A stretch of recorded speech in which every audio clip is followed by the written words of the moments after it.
I'm Sophie. And I'm Phaedra. And this is episode 10 of My Best View.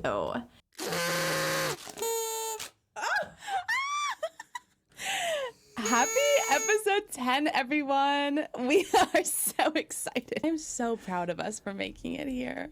Me too. I was thinking, when is the last time I stuck with anything for 10 weeks? I'm like a notorious hobby cycler, so I'm really proud of myself for sticking with this. If I wasn't forced to stick with it as a child to the point where I became quite good at it, I'm just not going to do it as an adult. Amen. So all to say, it's good that we're naturally amazing at this. Absolutely.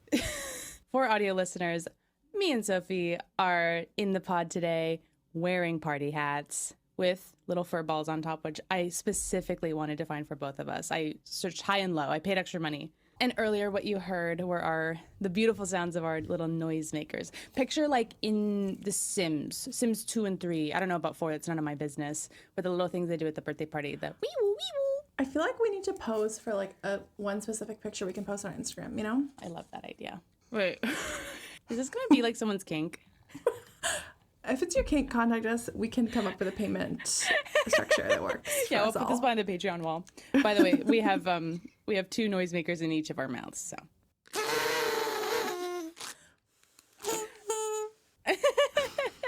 Wait, did we do it at once? Wait. Anyway, welcome to episode 10 of the podcast. Yes. Oh my gosh. Phaedra, what was your best view this week? My best view this week.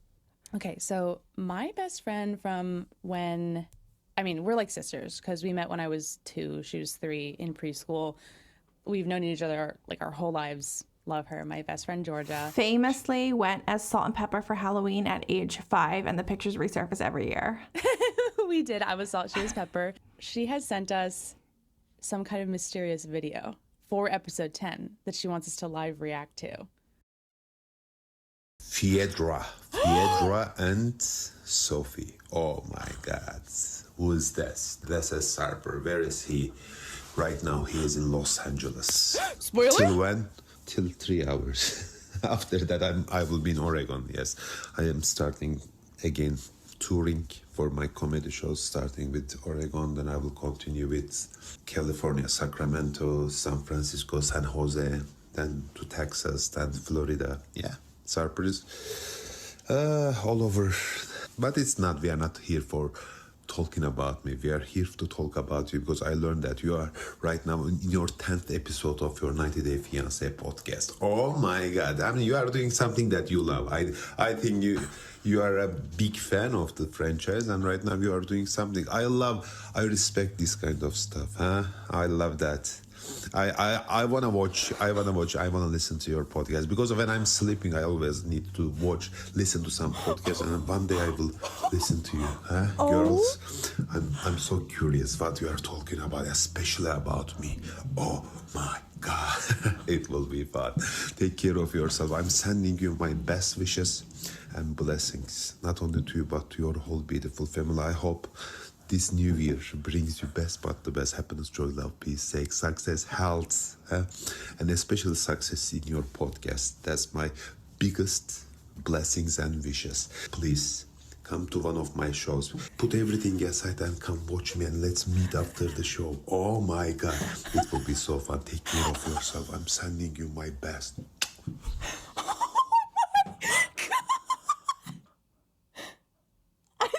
Can't record the pod today. I have to I'm speechless. So obviously that was both of our best views. I'm looking up if he's going to be in New York. May 16th. Dude, we finished wrapping up our coverage of this season in April. That's perfect. Bitch, you have to fly out. Okay, first of all, Georgia, you're the GOAT. This is why I keep you in my life. Talk about a person who loves to give gifts and gives amazing gifts. You two are so similar in that way. This was elite. Amazing. Thank you so much, Georgia. We might have been silent during that audio reaction, but just so people know, jaws were dropped the entire time. We were mouths gagged. agape. He said we can meet up. I don't know if he meant like if we buy the He probably meetup meant ticket. pay for a ticket and meet up, but we will. I will. I'll be there. We will be there together. I don't know how to move on from what we just saw. I need a cigarette. I need to take a sip of water. Hold on. Unfortunately, this wasn't an amazing episode of the show for Sarper, so I feel a little bit bad. I'm not going to hold back my real reactions to how he acted, but Sarper, please know, like, at the end of the day, we will be coming to your show. We love you. We love you specifically as a reality star. We think you're an amazing entertainer. Unsurprisingly, are you a perfect person in your relationships? It's looking like no. And you know what? Love is also about holding people accountable.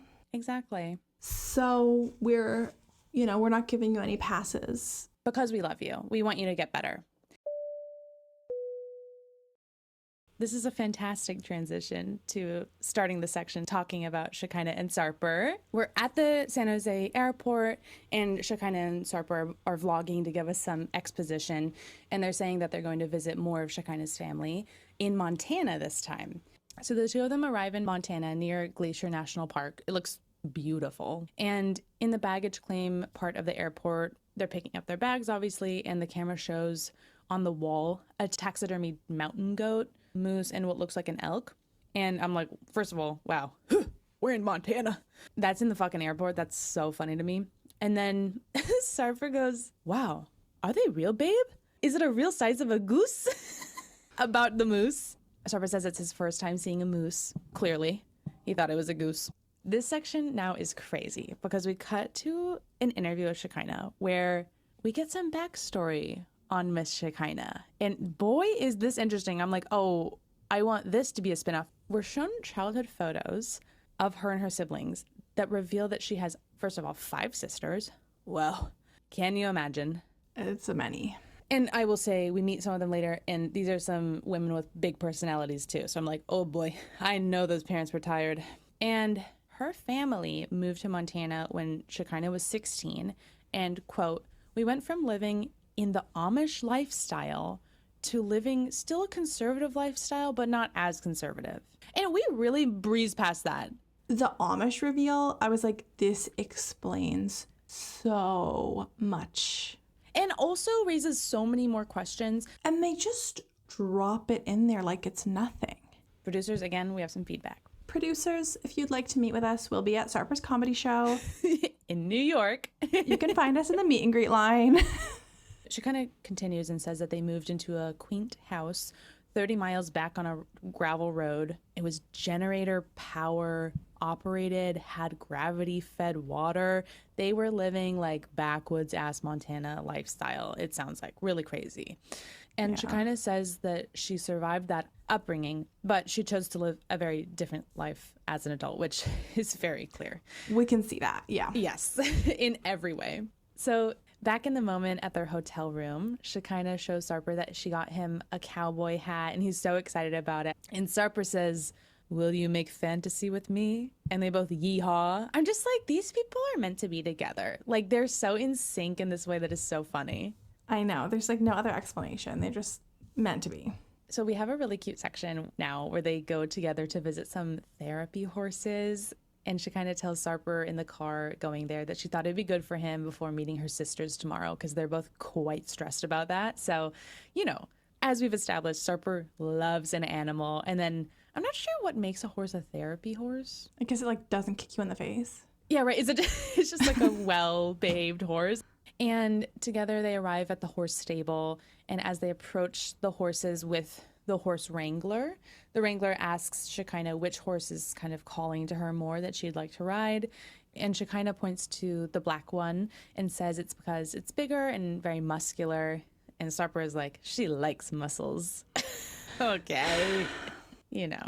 And then the horse wrangler asks Sarper the same question. Well, it was kind of funny because as far as I could see, there were 2 horses. So I was like, yeah, it's like, which of the 2 do you want? Oh, one's been taken. Which of the 1 do you want? Yeah, he's kind of like the brown one. And then they ask why. He has to justify it. Yeah, why? Why do you want that one? And he says it's because, quote, it's more miserable. I like that. And they all laugh. The therapy people are like, you need more than horse therapy. You need human therapy.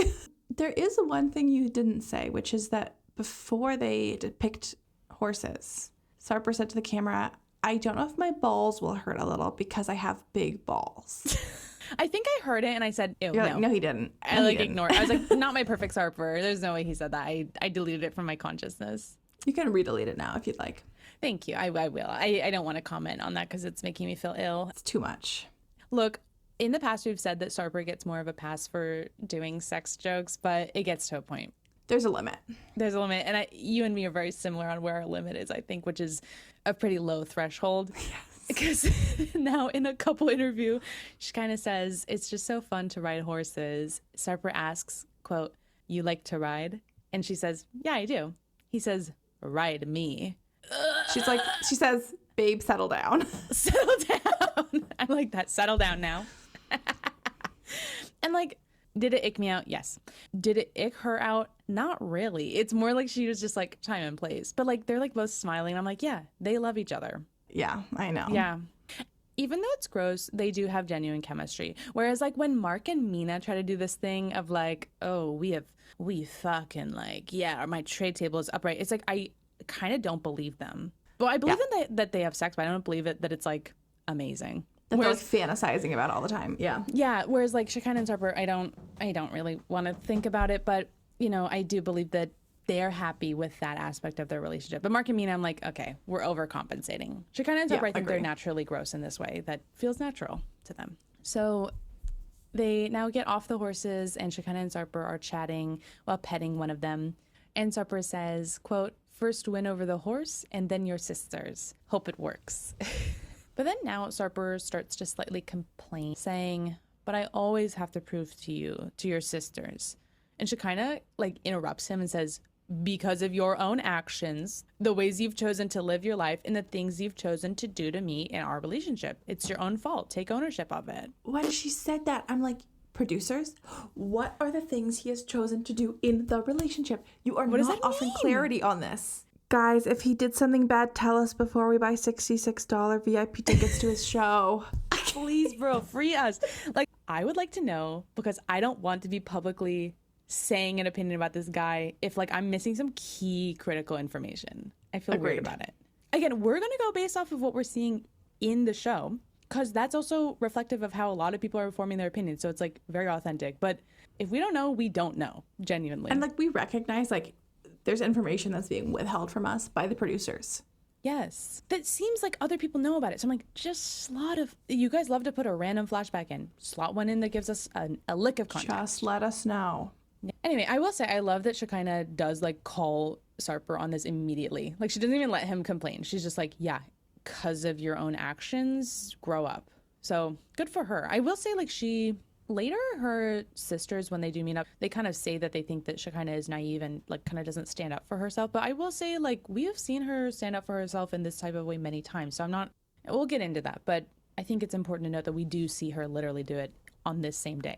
Yeah, agreed. So then in the next part of the episode with them, we open with an interview with Shekinah saying that 3 of her 5 sisters have agreed to meet up with them today. And the phrasing of that was kind of funny because I was like, is it that the other 2 were just busy and they couldn't? Or is it like they're striking, like abstaining from meeting Sarper? I feel like those are different things. So again, would love to have gotten clarity on that. True. Good point. We get a shot of Shekinah's sisters walking up to the restaurant where they're meeting, and whoa, I felt like how some people feel when they see, like on a red carpet, the Kardashians walking up with their entourage and their outfits and everything. I don't know these people. I felt starstruck a little bit. They all seem cool. They were like ex-Amish in a way where they're like really ex-Amish. Like tattoos, fun dyed hair, plastic surgery. But in a way that felt successful. They didn't look buffoonish. They looked genuinely cool. No, they looked like they would like own a cool tattoo parlor or like something like that. Funny that you say that because our producer did research. At least one of them is a tattoo artist. Psychic. And also they're wearing outfits that are of a subculture that I have not yet encountered in my whole life. The best way I could describe it is Wild West meets Gothic club kid. It was very cool. I feel like I have seen this subculture and I'm trying to like think of what it's called. It's like some combination of like yeehaw and like emo or something. It's like yes. I'm trying to remember what it is called. Yeehaw emo. How about that's it? It was like rich adult Hot Topic. Yeah. kind of want them to give me a makeover. We'll add that to our list of our world tour. But it's really clear when you see them, like, Shekinah's doing her own thing because she's very much Fashion Nova and they're not. We meet the sisters. It's a lot of names that you've never heard before and names that sound very similar in one half of them, so it's a little confusing. So the sisters are Shariah, Zayana, and Mariah. And then there's also Jay, Shariah's boyfriend, you know. He's just there. He should be Jaya or something. And side note, all of these women's names end in AH, including Shekinah. So this family is quite interesting. So in an interview with Shariah, Shekinah's sister, she says that she's hoping to see a genuine growth and change in Sarper because it's easy to say things are different, but she wants to see if it's genuine. And back in the moment, Shekinah and Sarper arrive. They're both very nervous. And everyone's already sitting. I also just have to say, Shekinah was wearing a shirt that showed boob in a way I've never seen before. I didn't pick up on this. What was the shape? So it had basically multiple keyholes. Oh, already bad. It was like 3 keyholes, but one was really big. And I feel like normally a keyhole top, you're going to see like the topmost part of cleavage. This was a keyhole that was showing like mid to low boob. Okay. Plus another keyhole up top and then another keyhole down below. Interesting. Was the keyhole down below at like belly button height? No, it was between boob and belly button. Okay, so basically a stretch of skin that no one's ever really wanted to show off in solitude. Yes. And then a part of the boob I've just never seen. Like, I've seen under boob, I've seen classic cleavage, I've seen... This was sort of like the middle third of the boob. You just don't see that always. And I appreciate that about Shekinah's fashion is she's always showing us things we never thought that we would want to see, but we are delighted to be experiencing for the first time. It's so fascinating.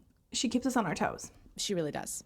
So Shekinah and Sarper both arrive, and Shariah, guys, we apologize. I'm going to try to remind everyone of who. Basically, if you hear a name that is a woman's name that's not Shekinah, it's a sister. It doesn't really matter who's with which. I mean, Shariah is the one that has met Sarper before and they had like beef. So I guess that's the most important to remember. Yes. But basically these are all sisters. So Shariah and Sarper hug. He greets everyone else as well. At one point he calls them cuties, which was kind of funny. And in a couple interviews, Sarper says, quote, "I feel like an inmate going to his execution, but I am ready for that." And then he has another quote also where he says, "Shekinah times 3 today. Wow." And that reminds me of when he goes back in the other episode with Ribeye, the house cow. He goes, house cow. Wow.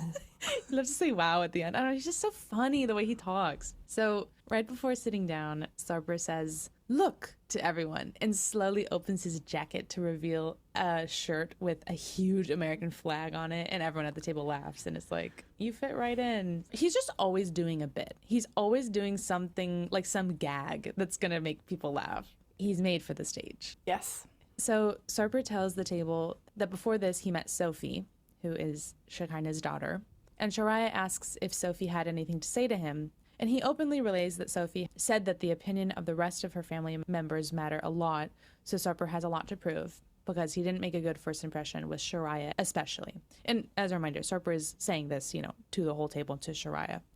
Now, the other sister, Zayana, asks how Sarper deals with Shekinah's triggers now. Which again, I'm like, what is this a reference to? I know, but okay, she did say, quote, Shekinah being uncomfortable with you talking to other women. I was like, what? Is this a plot point? I didn't know about it. I mean, they've like hinted in previous episodes that like Shekinah is worried that he would cheat. But then he says like he's never talked to other women, and then Shekinah seems happy with that. So yeah, I'm confused. Like the discrepancy between what the couple is saying and feeling previous to this and then what the sisters are coming in hot and saying, I'm like, what is the truth? Like, it's very weird. So Sarper says in the moment that Shekinah is still possessive and territorial, but she never saw him lie about talking to other women because he doesn't and he won't. So again, where is this coming from then? I'm just like confused if he's saying it doesn't happen. I'm not sure. This I thought was so weird too right after. Zayana asks Shekinah, she says, "Oh, so do you just go off his word?" And Shekinah's like, yeah, that's kind of the point of relationships, is like you trust the other person. Zayana says, "I'm just going to bite my tongue on this." Why? What do you know that we don't? I'm very confused if it's that these sisters know something that we don't, that Shekinah is like not explicitly saying for some reason, or is it like, I don't know, are these a bunch of sisters who are almost like blowing things out of proportion? Is it like, and truly I'm just speculating here, is it that Shekinah in the past was like paranoid that Sarper would be the kind of guy who would cheat on her and then like express that to her sisters, and then her sisters like have been talking to each other and hyping it up, and then they've come to a conclusion that he is a cheater, but then not actually having Shekinah be like, oh no, that's not true? I really don't know. As you mentioned, like in an interview with the camera, the sisters said that Shekinah like lets things slide and is being naive, and I'm like, this sounds like it's referencing something in the past, but I don't know what. Yeah. Sarper explicitly saying like that he hasn't talked to other women in the past. I'm like, okay, if we're believing that, because Shekinah doesn't like disagree with him, and then also the sisters in this section, like they're not saying like, well, that's not true, I remember when you were talking to Haley, or you know what I mean? Like they don't actually bring up any evidence. So I'm like, what are we? It's like so weird to fight about something that's not being spelled out.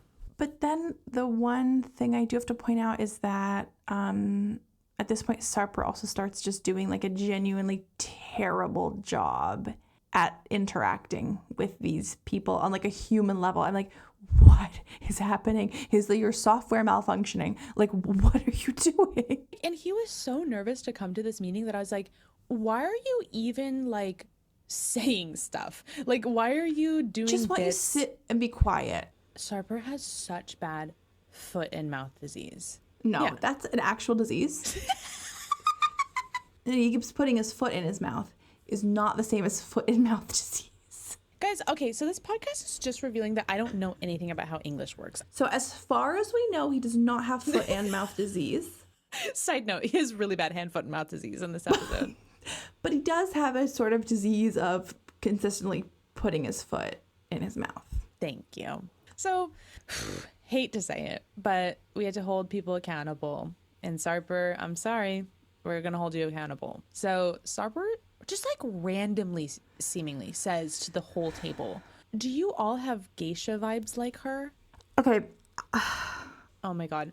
Everyone goes, what? What does that even mean? They're already offended, which is fair. But like, Sarper, could you not pick up on the vibe that they were already pissed with you? A few things to say here. Number one, he's talking about like the show was like cooking and cleaning and doing stuff like that for him. He describes her as being sort of subservient, but then it's just interesting because it's not my perception of her. No. But it's just interesting because like the fact that he chose to also use like a weirdly kind of racialized term is a little odd. And also like, I don't even know what he was trying to say. Or why? Why were you saying it? And why then? Just like the worst thing he could have said in this situation. I was like, what? Like, why are you choosing a quote unquote joke, which I agree with everything you've said, but that also directly speaks to the things that her sisters are afraid of most? That you like don't treat her as a human being, that you disrespect her. There's no way that this joke is not disrespectful. I knew as soon as Sarper was talking about how nervous he was, I was like, this is a self-fulfilling prophecy. You're going to say some dumb shit. Basically, now Shekinah like looks so embarrassed. And she like jumps in and says, oh, he just means that like because I work and clean and do everything, he likes that. Oh, that's not in the sense that. It's not better. And then Shariah says that she remembers when Sarper said he liked Shekinah better when she kept her mouth shut. Hey, not good. Also, again, could we flash back to that scene? Producers, could we see what you're talking about? Unless Shariah is like misrepresenting the actual meaning and it was like a misunderstanding or something like this. Like, I can't think of how that could not be offensive. He almost agrees with it. He's like, well, I used to think she'd be better if I forget his exact language, but like if she kept her mouth shut basically. And then he's like, but now my opinion's changed. But they're like, okay, it's weird that you would even say that. Shariah asks if Shekinah feels like Shekinah can't share her true feelings and opinions with Sarper. And Shekinah and Sarper kind of overlapping essentially say that yes, but she does it anyway. Sarper says, quote, sometimes I say I want old Shekinah back because she was so obedient, but I changed it, you know? Right now I'm listening to you. Sarper, it's definitely giving sexist. Again, we're not, I feel like, being given the full context, but going based off of what we're seeing, it's not looking good. But like telling your female partner that basically you prefer her when she shuts up and essentially what then is just like a beautiful thing for you to have sex with? Is that like the implication? Because that's just unacceptable and not good, like objectively. But then Sarper saying like, oh, I used to be that, but not anymore. I listen to you now. And I'm like, okay, but do you like listening to her? Like, I don't know. I'm like, is that really, yes, I guess it's better, but how much better is that? And like, Shekinah, you deserve better than that. Like, do you think that that's all you deserve? Or, you know what I mean? I'm like, is he just like putting his foot in his mouth and just like fucking up how he's expressing himself? Or is this like actually how he feels? I know. Sorry. I have nothing to say to defend him. And I don't think context would make it better. I just wish I had more context so I could provide a more complete analysis. Totally. Nothing he said or nothing that's been brought up, if that's what happened, is like excusable or good in any way, to be clear. I just feel like I can't comment on it because I'm like, well, things are being referenced that like we are not aware of. It's just hard to like contribute any more than what's in the show. We're doing our best. So yeah, bad timing with the cameo from Sarper in the sense that he was an absolute fuck up in this episode and we are kind of mad at him. And yeah, I mean, everything he said was fucking stupid as hell and he shouldn't feel that way. And it's like making me concerned also because he is like almost 50.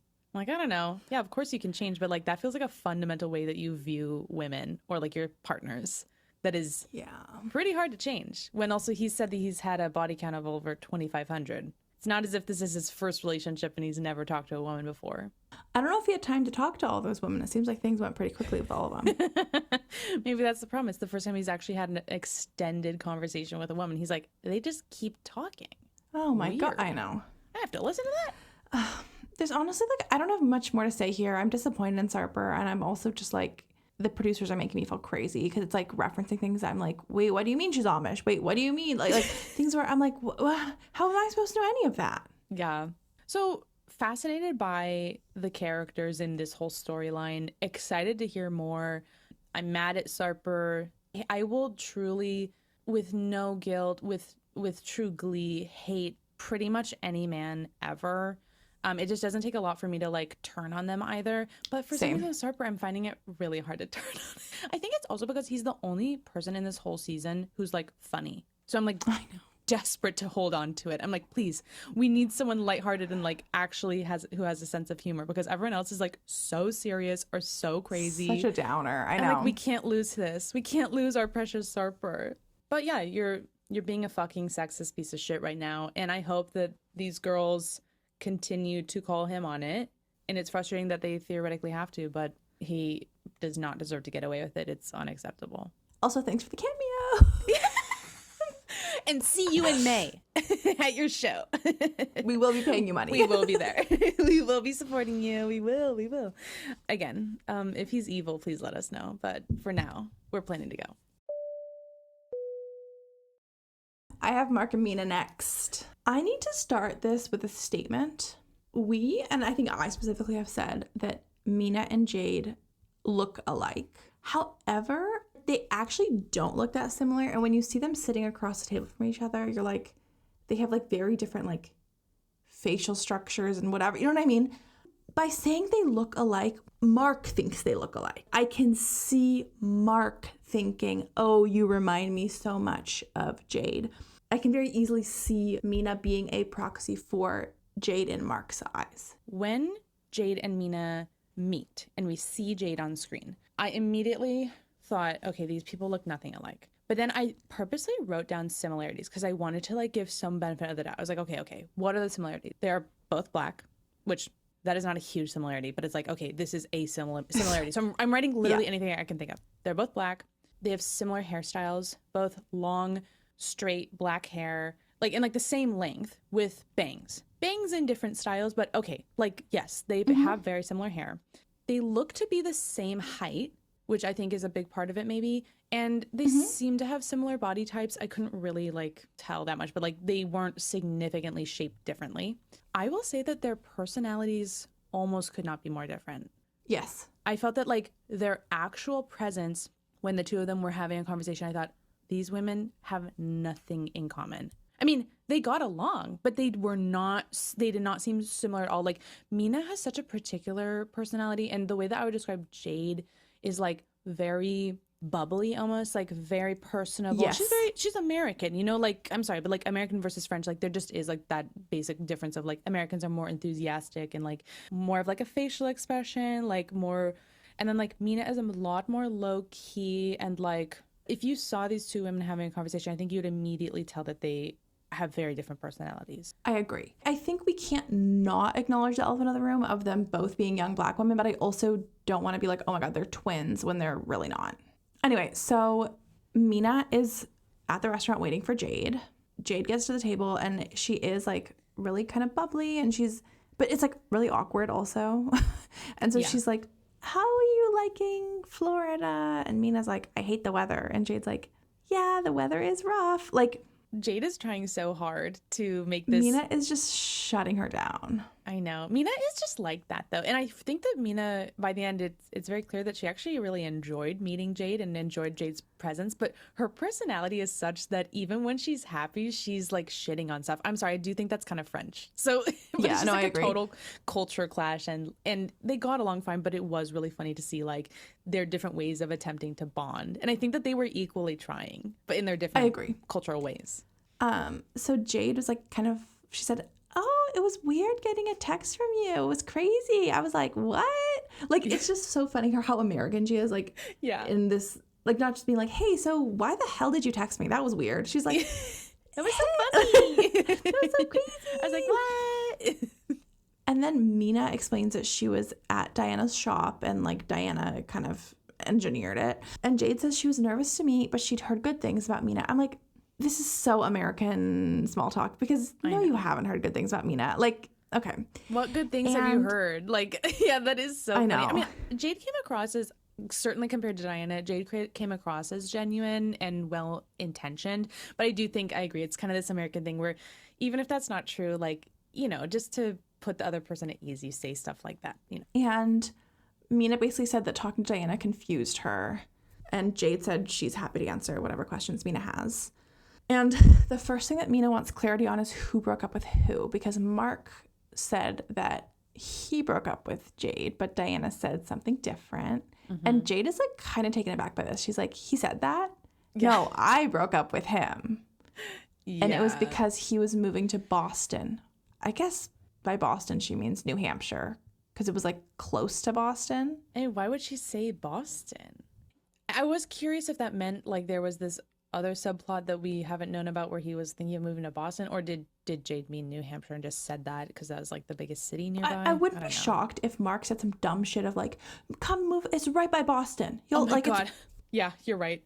Anyway, that's neither here nor there. But Jade also does reveal that they tried to do long distance after the breakup. So she says it's possible he was still in love with her when he met Mina. And then Jade reassures Mina that she does not need to worry about her. She did say that Mark had like reached out several times to check up on her, but that it's never been like romantic or something. But I'm like, that's weird. Why are you even humoring that? Like, honestly, I'm sorry. Like, especially if you guys weren't like friends before you started dating, if you just were dating, what is the purpose for him to reach out? I do think that's inappropriate. Like, honestly, like, I don't want to paint with too wide of a brush, but like men, especially men who you met in like a sexual romantic context, they're not doing stuff out of like the goodness of their heart. They're not like, what is the motivation for this man to be like, just hope that you got the COVID vaccine and you're doing, you know what I mean? Like, yeah, he doesn't like, I don't know. I can't imagine him being just like, hey, just checking in a platonic way. Because like Mark doesn't give me the vibe of someone who really has a lot of friends. I mean, we've seen like he thinks that Diana is like a close friend of his and she clearly hates his fucking guts. She hates him. She fucking hates him. So I'm like, no, like Mark is, well, maybe he's lonely. That's why he's reaching out to like this woman because that's the closest thing he has to a friend. It makes me really think if he's reaching out to her, it's for his own benefit, for sure. Yeah. Not because he's like, oh, I heard some news about Florida. I hope you're okay. He's like, I'm thinking about you. Like, even that, I'm like, maybe people disagree, but especially given the fact that they weren't like friends before, if you break up, let that person go. I think it's inappropriate to reach out. No, I'm the same. I agree with you. So then Jade says in an interview that she is confused about the fact that Mark told Mina that he broke up with her. And her theory is that Mark said that to just make it seem like he's over Jade. And she kind of like reinforces this idea that he maybe never got over her and like, yeah, you know, whatever that is. Then Jade tells Mina about the iPad text situation that Diana had already mentioned. Really hate this. And basically he was texting an old friend who's female. And if it's anything like his friendship with Diana, it's probably like a younger woman he barely knows. And he was texting her about taking her to Martha's Vineyard. Which, I mean, yeah, like, that's obviously romantic. He wouldn't do that with, like, someone you're... It's just weird. Why would the two of you go there together if you're not super close? Also, yeah, like, I just don't get, like... Okay, I don't know. Maybe the friend is, like, Martini Pat age. I don't know. But I just have the feeling like all the women in Mark's life are, like, a bit inappropriately aged relatively to him. And I'm like, agreed. What is an older man doing texting a younger woman, like, anything? Yeah, it's just, like... Let alone, let's go to Martha's Vineyard. Do you need to sign her permission slip to go on the field trip? Like, leave her alone. Why are you bothering young women? It's just weird to me. Like, if there's one group I have no desire to be friends with, it's older men. Just, like, alone. Yeah. The only older like, in man a couple, I hang out with sure. is my dad. Yeah. He's not even that old. Like, no. But, like, I can't think of a single just, like, 50-year-old man where I'm, like, I have no connection family-wise, and I'm, like, let's be friends. Like, No, that doesn't exist. That doesn't happen because men are not good friends, especially older ones. And sorry, like just also thinking about like how, I mean, in this conversation, they don't really touch on it. Like Jade only mentions this one woman, but I remember Diana saying like he was messaging lots of. She was saying girls, plural. Also, I thought it was interesting that Jade said an old friend because old friend is what men who are lying to you say. She's an old friend. I've known her forever. We just matched on Tinder 3 days ago. Yeah. And then Mina says in an interview that she was really shocked about the iPad situation. Basically says, like, what is stopping him from doing this to me if he did it to Jade? Which is the right approach. Yeah. And especially, like, this dude is in his 50s. This isn't, like, I mean, again, I'm not saying I would give, like, someone a pass for this. I've never been through this experience. But, like, I don't know. If, like, a 20-year-old was caught doing this, I guess I'd be like, I don't know. You could change. But, like, a guy in his 50s, yeah, I do think that's a fair thing to worry. He's had the chance to learn how to not be a cheater. Sorry. Yeah. And then Jade asks when the wedding is. And Mina says next month. But she also says like she's scared of Mark's family. And then Jade says to watch out for his mom. Sherry. Which I was kind of gagged about because Sherry was being so nice to Mina. But we both identified this as sort of strategic nice. Mm-hmm, mm-hmm. So it wouldn't shock me if she's the kind of person where it's like she's playing a game and if you get on her bad side, whatever. When I saw Sherry telling the camera, I love Mina, she's so wonderful. When every other family member had the exact same complaint about her, I was like, Sherry knows what she's doing. Like, interesting. I don't know why, but like, I'm not saying it's malicious, but like, I do think Sherry knows how to play the game because, the camera people were like, oh, like nudging everyone to say bad stuff. And like, she did not say it. You could tell from the tone. She did not say anything bad about Mina. Okay, fair. That's true. But then she jumps into the triangulation about the prenup and is like, that's not what he meant. And it's like... Yeah, girl butt out. Yeah, like, I mean, I find that very inappropriate. I do wonder if... I always want to give people the benefit of the doubt, even though I know that some people just genuinely suck. But I'm like, I wonder if Sherry is the kind of person where maybe she was more shady or like, I don't know, not as into Jade. But I wonder if because there's a baby involved with Mark and Mina, she's kind of like... prioritizing keeping the peace more, and just being like, well, she's a part of the family. It's possible, but I just thought it was worth noting that the one person who was on her face kindest to Mina is the one that Jade called out as someone to watch out for. Also interesting that at least it didn't make it into the edit. Who knows what they actually talked about more than this, but like Jade didn't say something about Jordan, which up to this point has been the person that everyone, like even the Pats back in the Soaring Heights aviation community, have been bringing up as like, oh, you've got to watch out for the daughter, Jordan. And then in an interview, Jade said that Mina is in for a long road with that family. Mm-hmm. Yeah. And then back at the restaurant, Mina tells Jade that she spent a bunch of money at Diana's store. Jade asks how much. Mina says $1,000. Jade says she would have spent $2,000 or $3,000. Jade was really empathetic, honestly, to everything that Mina was saying. And like, she was really trying to like be like, oh girl, you could have done more than that. Like hurt his pockets. She was being nice, honestly. It felt genuine. She also seemingly didn't mention the fact that Mark bought her was it BMW, Mercedes? What was it that he was buying everyone? BMW. Which I thought was classy because it would have been easy in this moment if she's a bitch to go like, oh, he bought you $1,000 worth of clothes. He bought me a BMW. True. Unlike Diana, Jade didn't do that. Like, I truly didn't feel like Jade was trying to be unkind to Mina. And I just think a lot of people, given the opportunity to meet their ex's new fiance, would be unkind. I agree. So I respect Jade for that. Honestly, so far, Jade is definitely the nicest person that, like, That's what Mina said. Mina literally says Jade is the nicest person she's met in America. And then she's like, she basically invites Jade to the wedding. She's like, that'd be so funny. And Jade's like, if you invite me, I'll come. They both laugh. Like, that was so funny. I really want her to be there, actually. And Mina is basically like, I want to hang out with Jade again. Like, I actually like her. That is so funny. I hope that's what comes out of this. It's just like a best friendship for the two of them and like leave Mark out of it.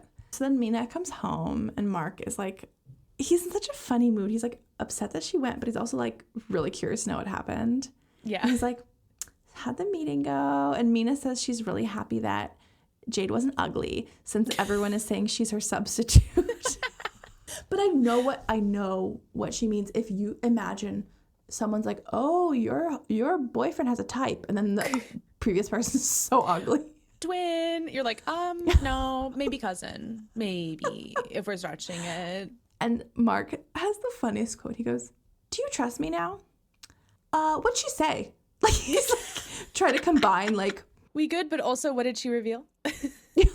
And Mark says in an interview that he is disappointed in Mina, that she, initiated this whole thing, and that he thinks she's overreacting to the situation. He says, I think she overreacted. He does bring up that it's been, like, they've been together 5 years. He hopes that she would trust him. And he says, according to him, like, if he found out that Mina had, like, been talking to a guy when they first met and started dating, like, he wouldn't really care, and, like, he wouldn't ask her that also. And it's like, well, number one, it's not happening, so we can't be sure if that's actually true. But then two, is it bad that I was kind of like, oh yeah, they have been together for 5 years? But I don't know. I guess that's also 5 years for you to be honest. So I can see either argument. For, like, maybe Mina should trust him more, but also, like, yeah, like, I don't know. Sometimes people are psychotic and lie for 5 years or longer. So I don't know. That's also fair of Mina to be like, let me check. In a way, the funniest thing for me is that Diana, the friend, has been holding on to this for 5 years. Wait, true. Like, she was ready to talk about it as though it happened 2 months ago. Yeah, that actually is wild. It's kind of Megin behavior. Oh my God. So then Mina tells Mark that Jade expressed concerns about his family. And it's very interesting. He's very awkward about it. Like, he is kind of acknowledging, like, if 2 girlfriends in a row had problems with the family, like, it is maybe something to work on. But I don't know. I found him oddly distant when he was talking about that. He was like, oh, okay, well, it's complicated. Well, I'll see if I can work on it. And Mina does explicitly tell him, like, you need to have better limits / boundaries with your family. And that's what he says. Okay, I'll work on that. But it's kind of interesting. I feel like she'd mentioned issues with the family before and he never took it really seriously. But I feel like hearing that Jade also had that feedback, he was kind of like, it felt like his reaction was a little bit different to be like, oh, 2 people in a row had this problem. Yeah. Or, I mean, almost conspiracy town. Does he just respect or like Jade more? Like, why is it that if it comes out that Jade also had issues, suddenly he's like, wait, let me actually take it seriously? When Mina has been, like, actively in front of his face being bullied by his family, and he's like, it seems like a miscommunication. But then, like, it comes out that Jade also had this feeling, and he's like, whoa, maybe I need to work on that. No, I think that's genuinely so possible. I do think it's not giving me a good feeling. It feels like there's something unresolved around Jade, but it's not from Jade's side, that's for sure. So she's, like, in a new relationship, I think she said. She's like, I don't really give a shit. Yeah. So it just makes you wonder. It definitely does. And I mean, I don't know, Mina really seemed like in a good mood also in this scene when she's back with Mark. I think, like, they're kissing, they're hugging, and I was like, huh. I thought she was going to come back and be, like, super bitchy, but she was I feel like she just felt like she got a bit of her power back. I feel like that's kind of what it was, you know? Maybe she feels like she has enough evidence that she can pull out in a future argument and win, you know? So maybe that's what's bringing her peace of mind. Maybe she's just happy she had one positive interaction with one person in this whole damn country. Dude, honestly, true. Poor thing. Why is the best person she's met to become her friend is her soon-to-be husband's ex? That's actually so depressing. It's bleak. Maybe Jade can, like, introduce her to other women who she could become really good friends with, because I just think it's a little bit strange to be that close with your husband's ex, but whatever. I know. Stevi and Mahdi are up next. In an interview with just Mahdi, he explains that he'll be reproposing to Stevi today, which is the plot of the episode. But this time he hopes that it'll be in a way that she will actually like, because it was pretty clear that she didn't like however it went down last time. Mahdi tells Stevi that he got her a surprise and he wants her to go pack a suitcase and wear something casual. Why is she acting like she's being kidnapped? No, literally, she's like, why? Where are we going? What's going on? And like, she just is so defensive and does not trust him. It's crazy. She doesn't trust him at all. She literally used the word terrified to describe how she's feeling. I'm like, your fiance has a surprise for you and you're terrified. Like, what? Like, why? I don't know.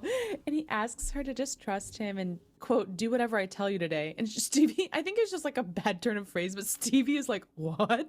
She's the craziest expression, like so scared. So they get in the car and start driving. Mahdi makes a joke that they have 3 days of driving ahead of them to get to California. And then Stevi kind of laughs and says, well, if that's the case, she'd leave him there. What would he do? And Mahdi, while laughing, says he'd go back to Iran. And suddenly Stevi is like so mad. Vibe shift. Okay, on one hand, like he should know it's a trigger for her when he says he's gonna go back to Iran. On the other hand, it was a bit crazy of her. She was like, I would leave you. And he's like, I'll go home. And she's like, oh. And he literally says, like, I don't get the problem. You just joked about leaving me.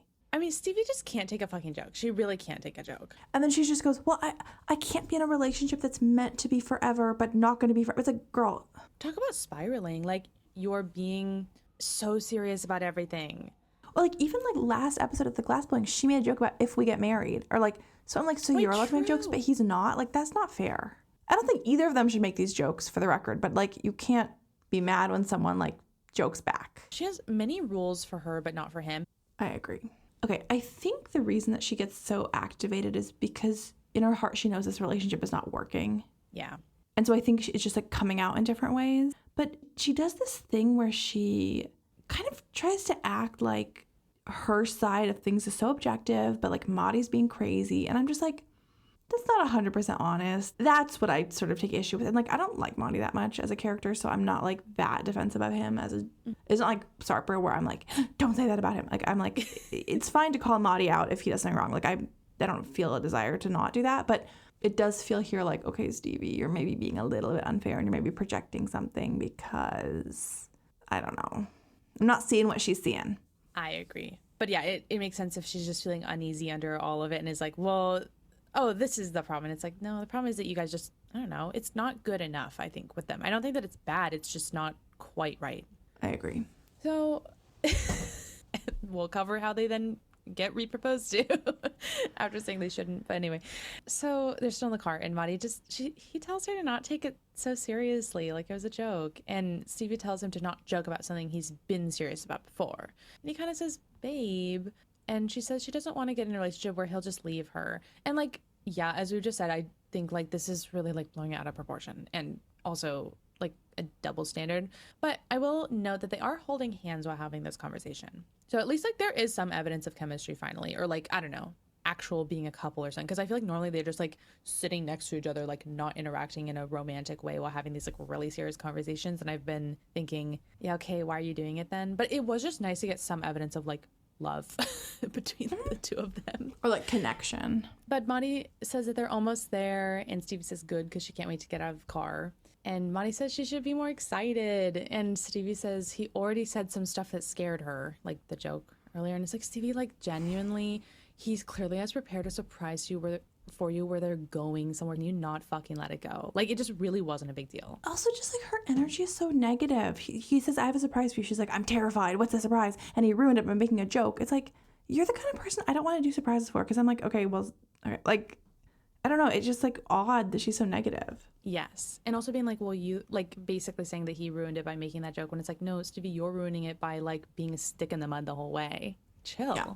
He's literally trying to do something nice for you. But Mahdi in an interview has this hilarious quote, which like I actually laughed out loud. I'm really curious if you noticed this because I thought it was so funny. He goes, and not on purpose, but he goes, the past few weeks, we've been having so many ups and downs. Like we've been having a really hard time even talking to each other. I don't know why, like I thought that was so funny because I'm like, yeah, I don't know. Like getting to know each other is the hard part.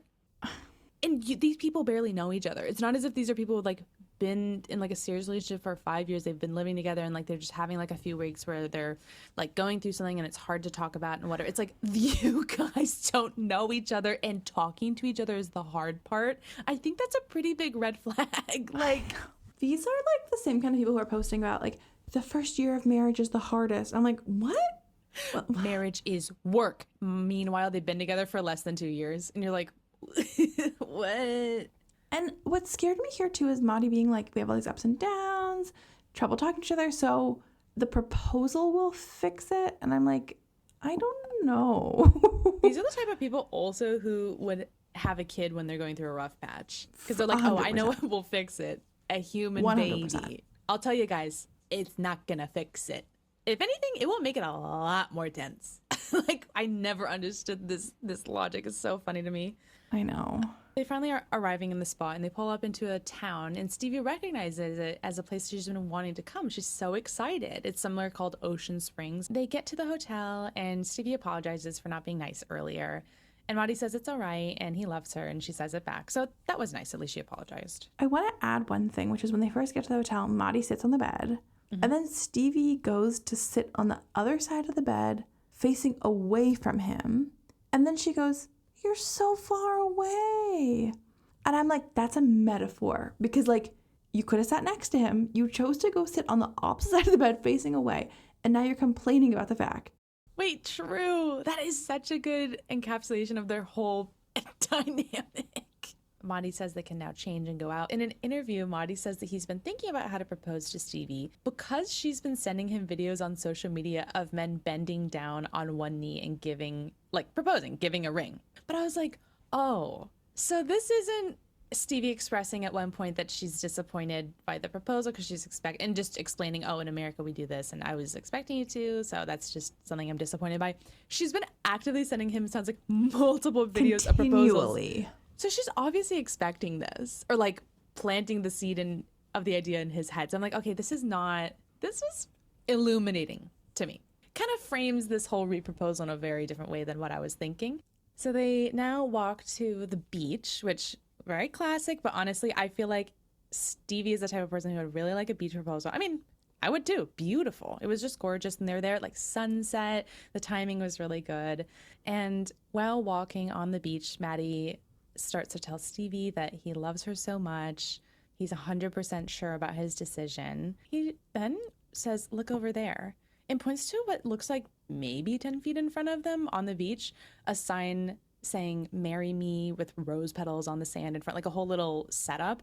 And it was, I mean, not my exact style, but this is very common, and like a lot of people like this. And Stevie looks really excited and genuinely surprised. But I just have to say, did she not see it? I don't know. They're walking. It was so weird because they're walking on the beach like it's empty, except for like a yoga class that's going on like 50 feet down the beach the other way. And then there's just like a whole like thing on the sand. I'm like, you're not wondering if that's maybe a proposal thing while he's saying, I love you so much, I'm 100% sure about, like, she's like, oh, what? I don't know. I thought it was so funny. I'm like, yeah, I don't know. It's right in front of you. You didn't see it? I would like to highlight something that cracked me up, which is a quote from me from one episode ago. I said, I will say American women are not a monolith. I would not like some big letters on the beach, which some people would love. I did think of it. You, dude, talk about an oracle. You fucking could feel it in your bones. It just cracked me up. I was like, not the big letters on the beach. Immediately knew. I think that this is Stevie's dream proposal. I mean, I'm sure that she sent him, the videos that she sent him, I'm sure were like literally this. Big letters on the beach. She's genuinely very, very happy about it. Basic, almost jumping for joy. And Mahdi gets down on one knee and proposes with the ring and everything in the box. And Stevie says yes, which for a second, the show kind of like had a break in between like when he's proposing and her answering. And I'm like, yeah, do you think that we think she's going to say no? Like, it's so funny. Based on your joke in the car, I don't think I want to go ahead with this. Anyway, she says yes, they kiss. And then that yoga class down the beach is like cheering, and that's kind of cute. So in a couple interviews, Stevie says that she really just wanted another ring. He could have just put it on her finger and she would have been happy, but this was amazing. So I will say last episode we were assuming that it's because there was no ring involved, but it seems like there was a ring, but she just didn't like it. Wait, now that I'm thinking about it, Stevie, that's a fucking lie because you're sending him videos of people proposing. I know.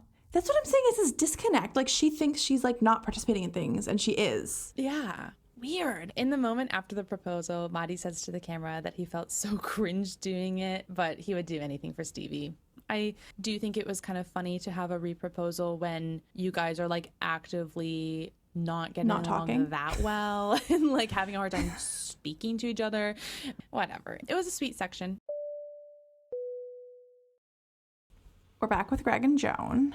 Greg is on his way to his long-awaited job interview. And he's wearing, frankly, kind of a stupid outfit. He has like a short sleeve plaid, like shirt with snaps on it, but that's fine. Lucille, Greg's mom, is sitting on the sofa with their 2 little dogs. And she's like so unhelpful. She goes, "You're sweating." He's like nervous before his interview. I'm like, that's really helpful. Thank you, Lucille. Thank you. And he's like, yeah, like I'm going for my job interview. Okay, such an interesting detail I notice is Greg and Joan, you know, they go downstairs to sit with Lucille on the couch in the living room. And there are 2 couches here. And like Joan goes in, basically they're perpendicular to each other. They're separate couches, but they're kind of in like a L shape. Like an L shape, yeah. Joan sits on this like love seat, so 2-seater. And then that's kind of like the bottom part of the L. And then Lucille is sitting on the other couch, but on the part that's like closest to the love seat, you know, so Greg... like in the corner. The corner. And then Greg goes, and instead of sitting next to Joan, he goes and sits next to his mom. So he's actually like the farthest away from Joan in the room. And I really don't think this was a conscious thing. I don't think him and Joan are mad at each other. I think it's just showing low-key he's still really dependent on his mom, you know, like he's just so used to sitting next to her on the couch he doesn't even think to go sit next to Joan instead. And this wasn't a plot line, but I thought it was quite interesting. I agree. So then Greg and Joan kiss like twice, like goodbye kisses before his interview, and it's just like 2 little like mwah, mwah. And Lucille goes, "Okay, enough of that." And you know what? Me. No, the same. Oh, what, we're supposed to think she's a crazy mother-in-law? Because I would also, I don't care who you are. Enough of that. Enough. In a lot of this, I keep thinking, I feel that the show is overall trying to narratively make her seem like this crazy mother-in-law. And frankly, she's coming across as pretty nicer than you would expect, or even rational in other situations when there's tension. I agree. And this is another situation where I feel like the women are getting blamed for stuff, where the man who's like in the middle is kind of the biggest problem of all. Absolutely. So at this point, Greg goes to the interview, so Joan and Lucille are together. And Lucille asked Joan to help her with a project. And I don't know what I was expecting the project to be, but she brings up this laundry hamper of like 200 mismatched socks. And like is like, you can match them. I will say there was a moment that I thought was kind of nice. Lucille asked how they do laundry in Uganda, and Joan said that they have to do it by hand, and it takes like 3 or 4 hours to do the laundry. And I felt like Lucille had genuine respect and curiosity for Joan in this moment. Yeah. And she was like, oh, that's wow, tough. like, you know, and Joan's like, yeah, everything's easier in America. She's like, yeah, I get, like, I thought that was a nice moment of connection. Totally. Lucille was coming across, I think, in this interaction with Joan as genuinely empathetic and caring. I felt like she was really trying to be nice. And then she asks if Joan's family is still planning to come for the wedding, and Joan said they are, but they're still waiting for visa appointments, it sounds like. So up until now, good conversation. Then Lucille asks Joan if there's anything she isn't liking here. And I'm like, I mean, they're chatting about life here in general. And then Lucille transitions to like, is there anything you're not liking here? And I'm like, Joan, it's a trap. Don't answer this honestly. And by here, she means in this house. She didn't mean like in America. She's like, is there anything in this house that you're not liking? And Joan says she could use more privacy. And because Lucille's always in the house, she doesn't have a lot of privacy. And she tells Lucille she should go out more. And Joan, I feel this was not the move. My first thought was, dang, like, is this a cultural difference of like maybe in Uganda they're just very direct? And it kind of made me wonder, like, Sophie, I know that Germany is famously very direct. Like, does this remind you of any situations you've been in, like in Germany, where people just say stuff very honestly? I'll tell you where the line is for me. I think a German would say, well, the one thing that's hard for me is I don't have any alone time in this house. That's different than I think you should go out more. Yes, that's where it she lost shifts from like observation to suggestion. And I think when she moved to the suggestion, she was out of line. I think if she said, to be honest, like I'm used to living on my own, so it's hard to adjust to not having privacy in this house, I think that's fine. And I think a German would say that. But I think the switch to you should go out more, that was like kind of a personal attack. And I was like, because also you should go out more. I mean, there's just a connotation too of like, you're a loser. You know what I mean? Like, yeah, like why don't you on have top a life? of everything else. So Lucille is offended by this. She says she's offended by it. She says to Joan. To Joan. She's like, oh, well, this is my house. And then in an interview, she's like, why would she say that? And she expresses that she feels Joan isn't appreciative of the fact that Lucille's letting her stay in her house for free, pretty much. And she says she wants to talk to Greg about it, which then I'm like, okay, Greg doesn't really need to be involved, but okay. I know. Like, I was like, Lucille, honestly, I think you should keep this to just between you and Joan, because not like you can't tell Greg, but I think like that's who you need to have the conversation with.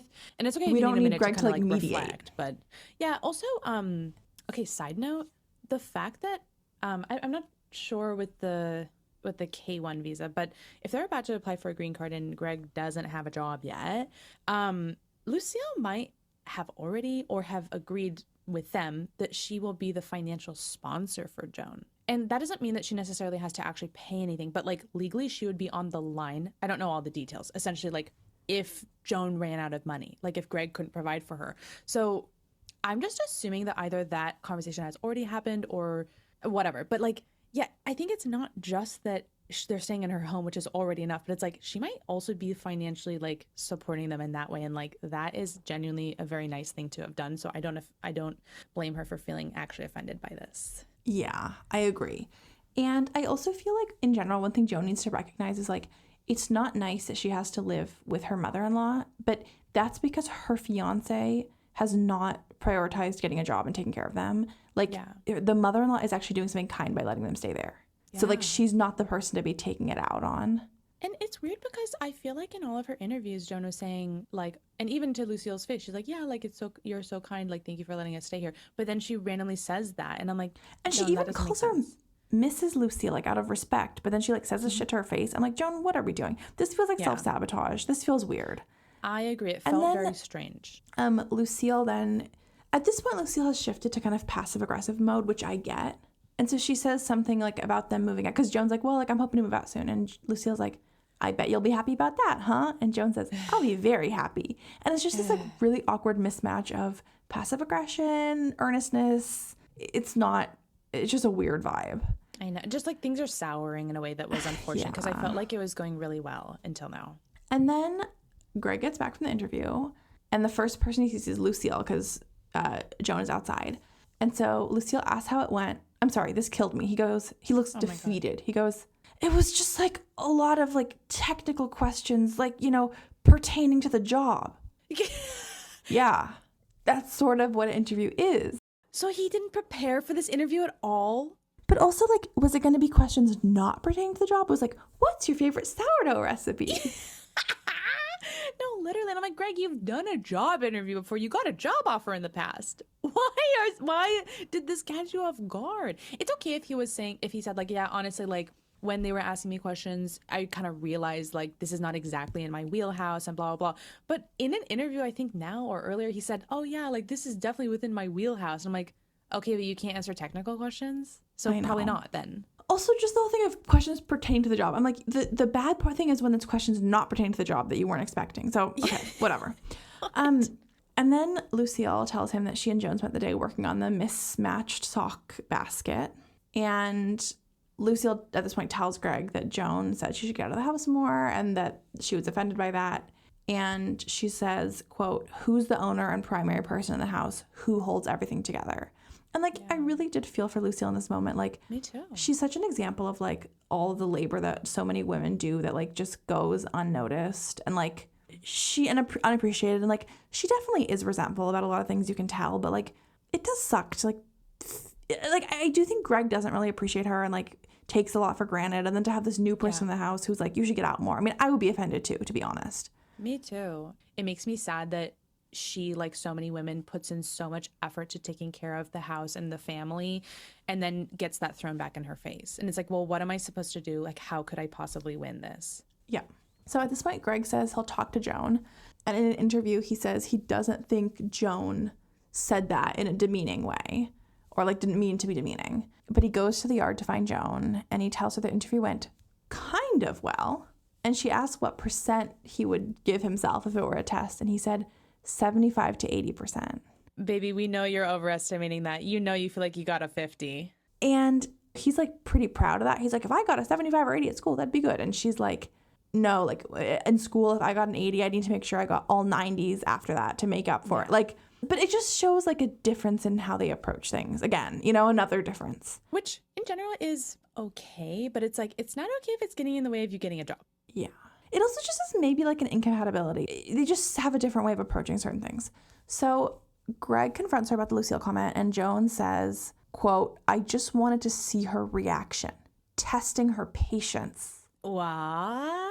Joan, what are we doing here? So there's no way that that's healthy. No. And I do feel Joan has been driven to this point, but I'm also like, girl, we can't be doing like psychological warfare.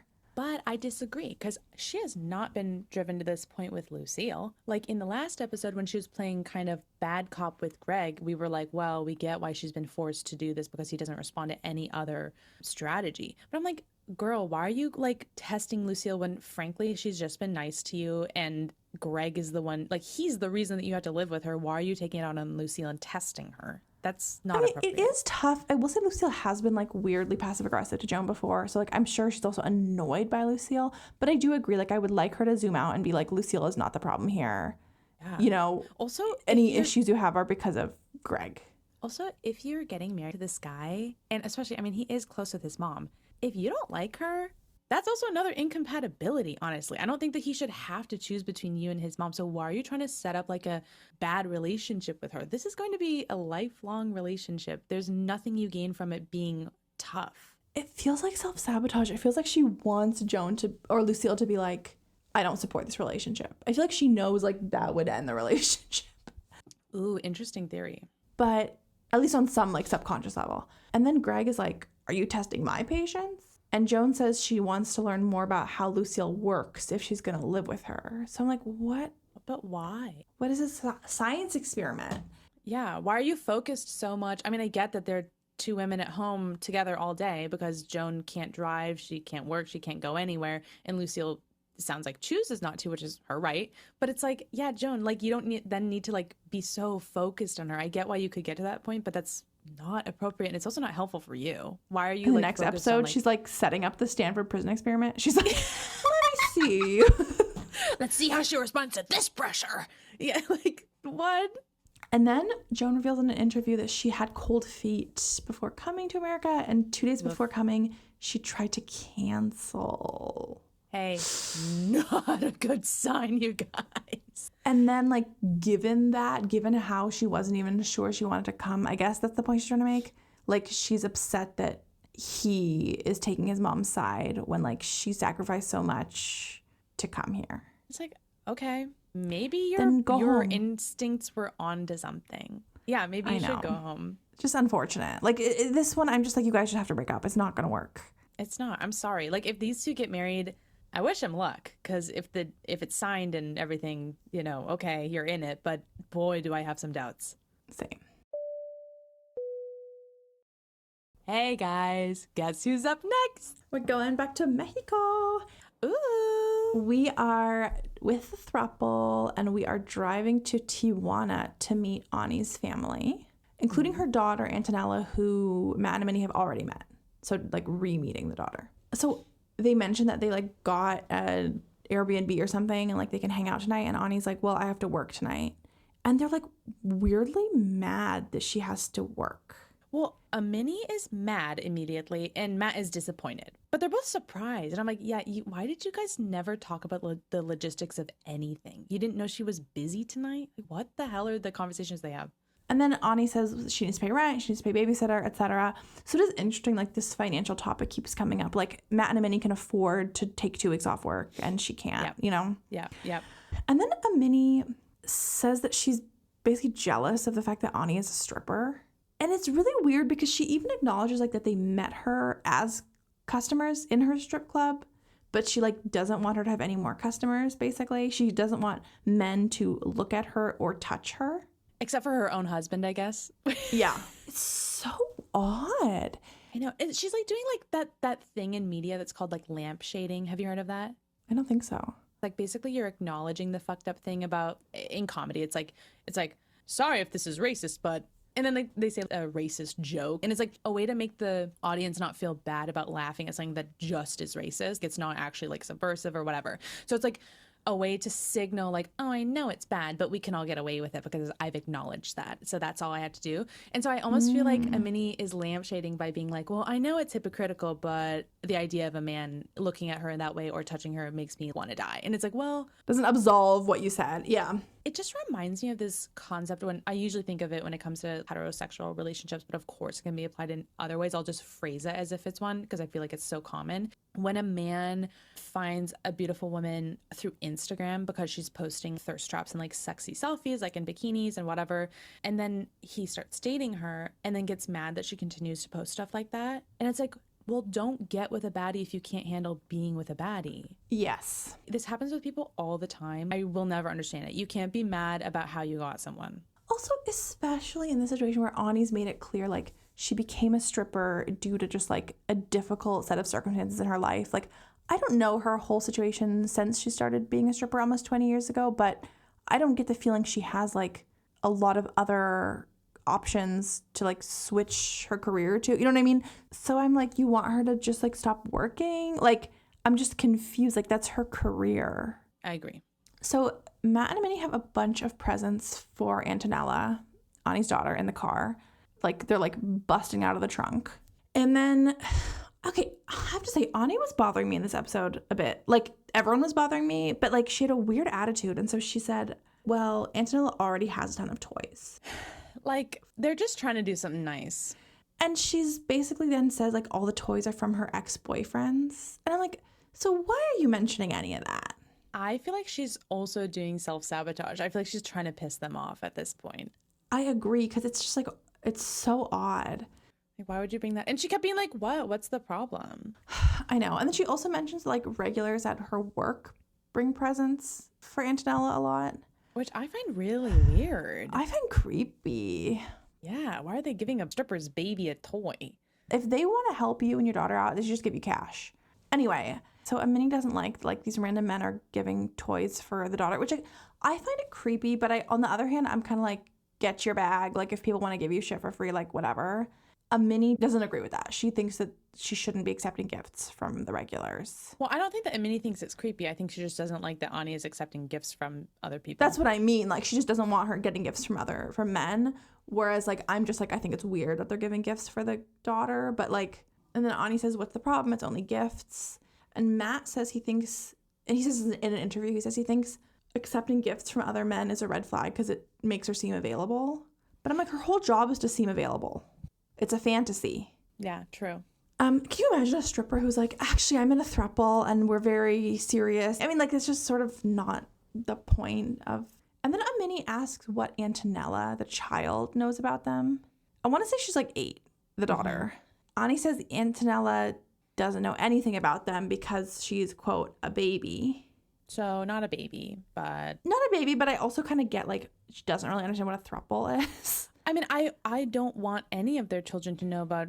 I don't want anyone's children to know that their parents are in a throuple. Sorry, call me old-fashioned. No, I'm the same. And then Matt says, well, our daughter Lila knows, and she's the same age. And Ani's like, well, she thinks I'm your friend, right? And they're like, no, we've told her you're our very special friend who's going to be family. I'm like, what does that mean? But also I'm like, well, maybe you guys are worse parents than Ani. Like, maybe that's not appropriate. Like, you saying, well, we told our kid that. It's like saying, like, well, we let our 12-year-old have a beer, so... And it's like, well, okay, yeah, that doesn't mean that I should. What? I know. And then Ani says, okay, so you tell them I'm family, not girlfriend. Like, Antonella is similar. Then they basically say, like, they want her to tell Antonella that they'll be family, not friends. It's like, who cares? I feel like these two do not understand childhood development because I'm like, I don't think they're going to be able to conceptualize that unless you said, like, she is our wife, which I don't honestly think that'd be appropriate, but like she could conceptualize that not like she's our not friend who's family. I know. She's like a friend, but she's family. Like she's my aunt, but you're kissing her. You know what I mean? Like that would be more fucked up. Like, I don't know. It's strange. They don't know what their plan is. It's very clear to me. It's honestly just like because there's two of them, they just feel like they can like outnumber her. So like, well, what we're doing is this. It's like, okay, but your concept doesn't make any sense. Amani at this point again is like getting in this weird nervous energy of like needing more affirmation of like, what does everybody think about me? What does your child think about me? And it's like, girl, who cares? Like, you need to stop. Get some self-esteem. People who are this emotionally needy actually ick me out so bad and piss me off. I'm like, so get a lick of confidence and be able to stand on your own 2 feet. Other people can't keep propping you up. You need to get a grip. I agree completely. And then Amani wants to know if, I think this is an interview, she wants to know if Ani could support herself without gifts from men, and also if she's willing to quit her job to be with them. Probably no. Like, unless you guys are supplementing financially, probably not. But then also Ani has expressed like she doesn't want to feel like bought by them, so I don't think she wants that. Of course. And then Matt says she is, quote, hiding us from her own children. Like, what the hell is she supposed to do in this situation? Yeah. They have such a stupid view of the world. They don't understand how anything works. I will say the one thing I appreciated is that Matt talks about sacrifice and he says something specific, which I was like, okay, I understand. He says that he's going to divorce his wife for Ani. So he needs to see that Ani is taking it seriously. And I was like, okay, if we're going to focus on the fact that you guys are getting divorced, like at least that's something tangible instead of just being like, we're sacrificing for you, you know? Yeah. But also, like, it's fine to talk about it in the future tense, but it kills me when they talk about we've sacrificed so much. I'm like, but you haven't. Unless you want to give specifics. No, seriously, it's like you paid for some gas to drive here. So they pull up to Ani's house, and Matt is like really fixated on this whole idea of her not having told Antonella more about them, because he says in an interview that they've told their daughters all about Ani, and it's, quote, shocking that it isn't reciprocated in Ani's family. And again, I'm like, okay, like, I think it's weird that you told your daughter so much. And then Matt says something really weird in this interview. He says, what role do I play for this child? Because I can't help but get close to her. And I'm like, okay, first of all, I think that sounds creepier than you thought. But also I'm like, why don't you just be closer the same way like any like family friend would be close to a child? Like, you don't have to have like an agenda to be close to her. Also, like, what, you're trying to be her dad? Well, yeah, even like, okay, step parents, generally, like, that's a tough relationship. Not like it has to be bad, but like, yeah, usually you don't want to come in and act as though you are replacing or becoming a father. They're too intense. They're really asking for a lot. I really feel like with children, you have to take a bit of like a cat approach of like, let them trust you, let them come to you. You can't be like expecting like, well, she should be so excited that I'm here. It's like, is that for your sake or hers? Exactly. That's what I'm talking about. They're so fucking self-centered and egotistical. They're not at all actually considering, oh, how is Antonella going to feel about this? Or even Ani. It's just, well, it makes me feel bad that I don't think you are doing these like signifiers that I've designated I need to have by this point. And like, Antonella needs to know that I am her father, basically, is what he's saying. And it's like, well, is she gonna like that? Think about that. It's the same energy as like the creepy relatives who are like, kids have to like hug and kiss me. It's like, no, they don't. They don't. It's the same. Like, no, they don't. Like, it's just weird. Not respecting their boundaries, especially with children. Not fucking cool. Not cool. Yeah.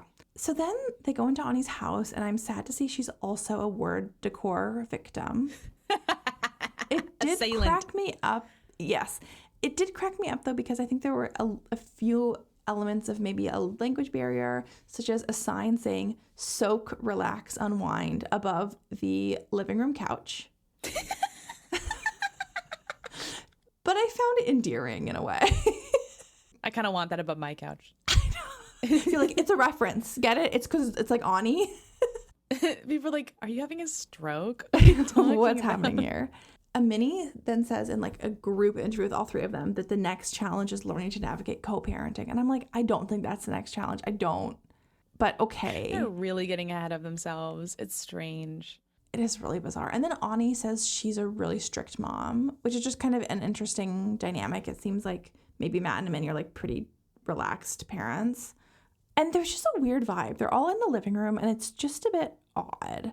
And like Amani is talking about merging families and like Ani just seems, I don't know if you caught this, just a bit distant. Like, she just doesn't seem that excited about, like, this idea of merging families. They're like, the girls can all be sisters. And, like, Ani's kind of like, I don't know. Yeah.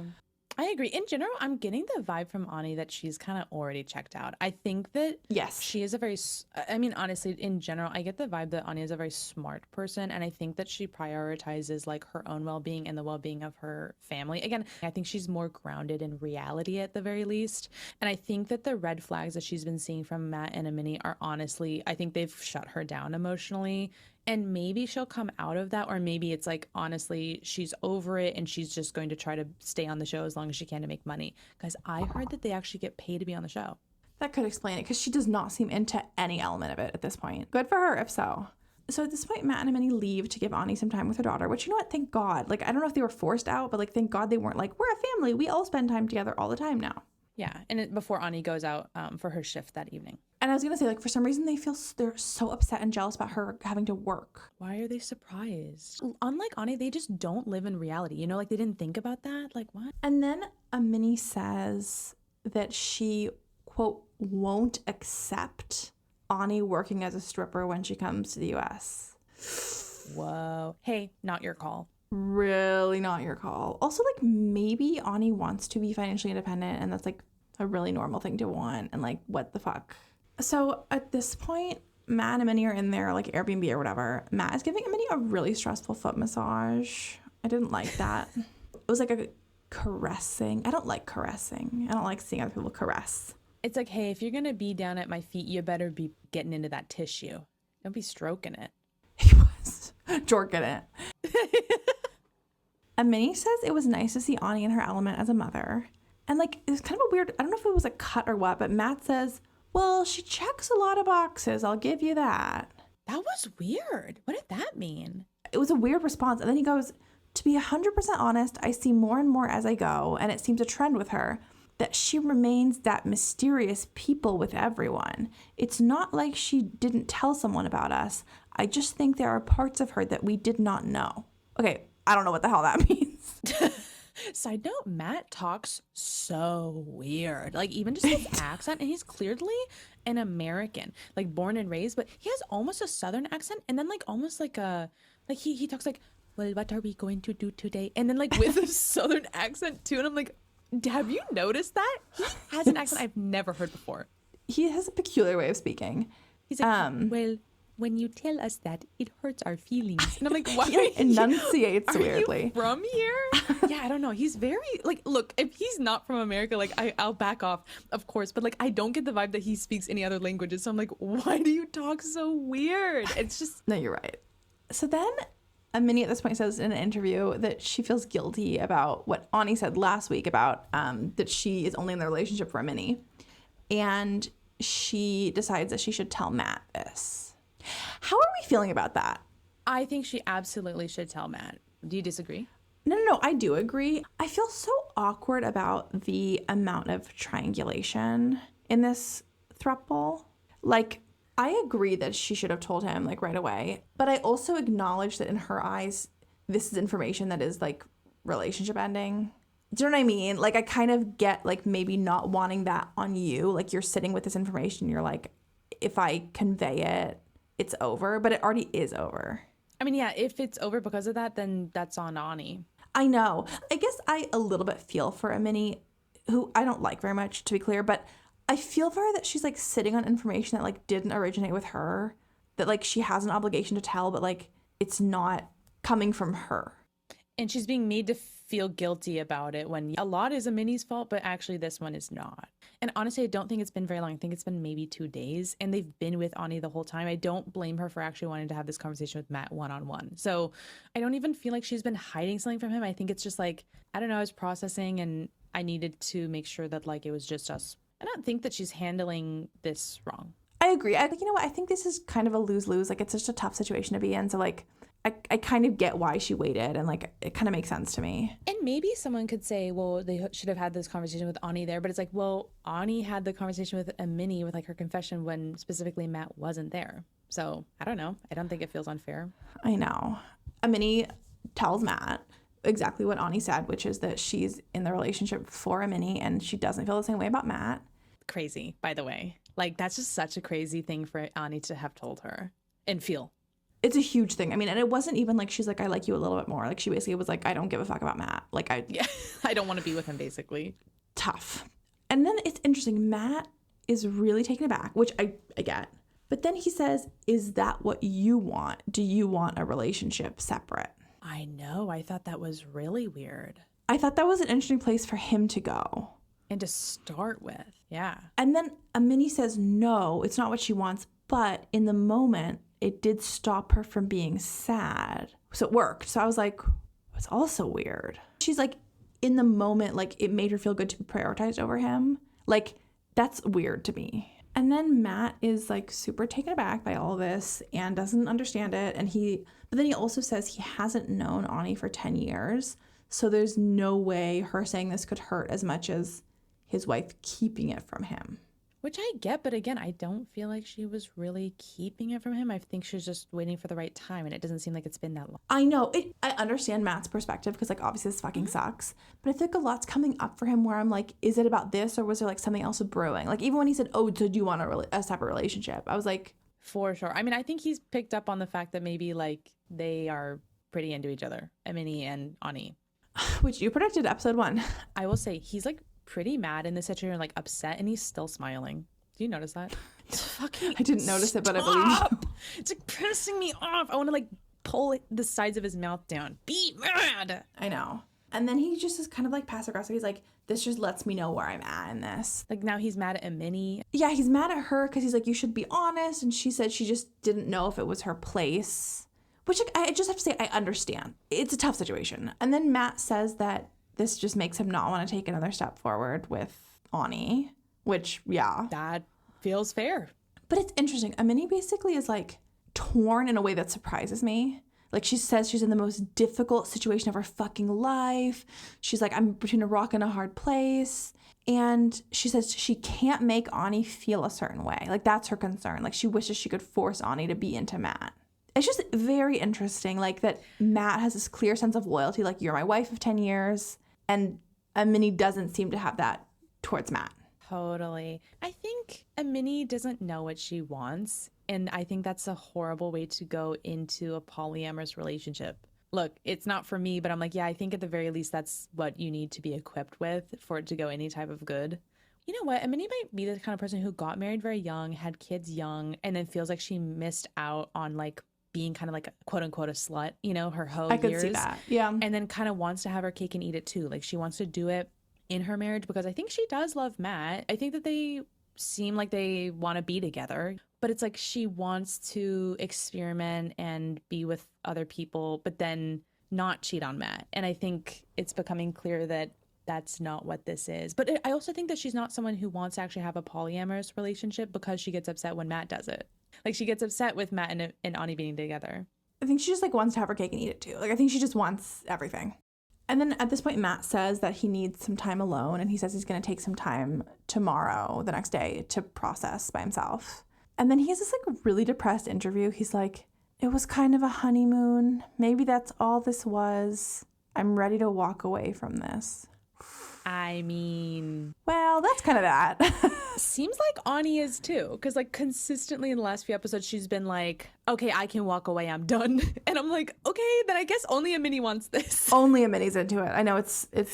But then she's realizing actually all Amani wants is for Ani and Matt to be really into her and for Matt to not be upset about that. Like she doesn't even really want Ani and Matt to be together because she gets upset when she feels like they are too into each other.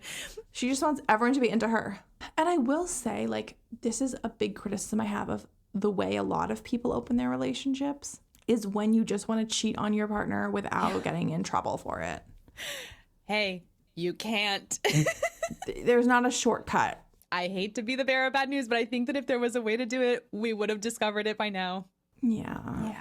So good luck to them. Honestly, I am really enjoying them because they're so lighthearted, because I don't take honestly any of their individual relationships seriously or the polyamorous one that seriously. The only people I kind of feel bad for do feel bad for, but we don't see them a lot, is the children. And I'm like, kids. God, I just hope that they're protected from the nonsense that all of their parents are pulling. But I'm entertained nonetheless. Can't wait to see what happens next. But I do think that the writing is on the wall. I agree. Okay, so we end the episode with my beloved Juan and Jessica, and we open to David crying at the house and Juan picking him up, comforting him. Juan walks over to Dawson, who's on the couch, looks sick, and Juan takes his temperature.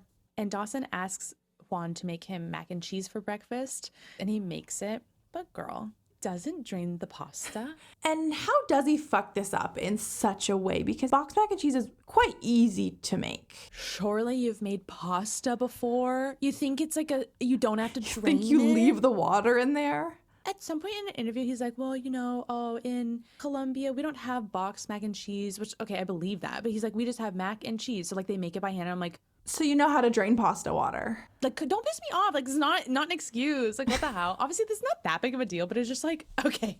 So he brings it to Dawson, and Dawson is like, there ain't supposed to be wet stuff. Because it's just a soup. He brought him a soup. And then, Dawson calls Jessica, and I'm like, God, this dynamic is so annoying. And whatever, and he tells Jessica that Juan didn't make it right, and then she's like, "You not drain the water." Oh my God! But also not her troubleshooting. She's like, "Wait, did he add water instead of milk?" And it's like, it doesn't even matter. And then she just has to bring a pizza home for him, which is too bad. But also, what sickness do you have where you can only eat mac and cheese and pizza? So anyway, the day has passed, and Jessica and Dayton get home, and Juan tells them he's making fish and asparagus for dinner. And Jessica says she doesn't like fish, unfortunately, and everyone just looks a little disappointed. But, I mean, good that Juan was making food at least. This is such a pizza and mac and cheese family, and he made a meal that, looked totally fine, sauteed asparagus and some sort of white fish, and they're like, yuck! And it's just, kind of a classic, American pickiness that's, very specific, that I feel like they just are more of, a chicken nuggets kind of family. But pickiness specifically for prepared food. Yes. And it's just funny because the food he was cooking looks like a normal meal you'd eat in almost any country. And they were disgusted by it.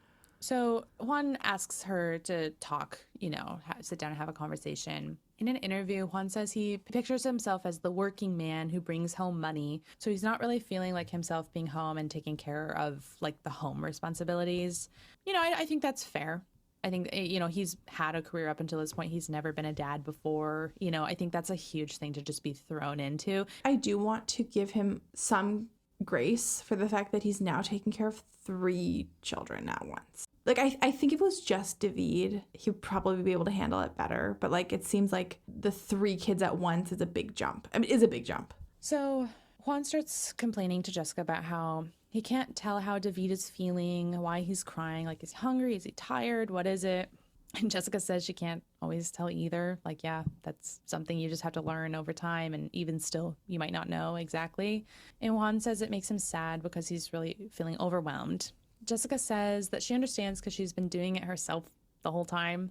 And she has a little bit of I don't want to call it attitude because I feel like that diminishes it, but she's she's a bit dismissive. I struggle here because I understand Jessica was doing it all before, and it is tricky to have someone come in and be like, oh my God, I can't do it. But what got to me is that he seemed to be genuinely not doing well mentally. He was I want to talk to you because I'm really struggling. And I felt she was well, it's fine, I did it before. I didn't love the tone of the conversation. I think Juan could also have been coming from a place of wow, I can't believe she did all this before. A little more reverence for the fact that she was doing it before. But yeah. I just felt it was an awkward mismatch where both parties were almost just advocating for themselves. And I feel in a relationship, it's important to kind of be listening to the other person's perspective. And I'm the last person who wants to be making excuses for men to do weaponize incompetence. Right. But I honestly felt if I tomorrow had to take care of 3 kids and a whole house, I would be overwhelmed as fuck. Yeah, in a house that seemingly barely has any groceries, and then you don't have you don't have a driver's license, you can't go to the grocery store even. I mean, you're really paralyzed in that way. Yeah.